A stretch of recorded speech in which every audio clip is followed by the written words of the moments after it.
parts of the chicken we want to keep, and they're the connective tissues. So we pull those out and keep it. Right as you see, there is a small bone. These are tough enough that I put these back in the pot with my next stock.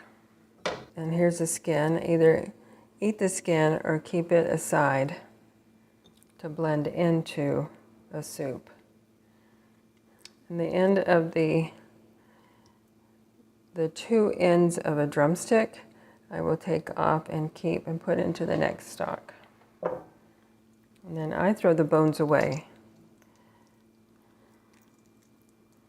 That didn't really come off too well.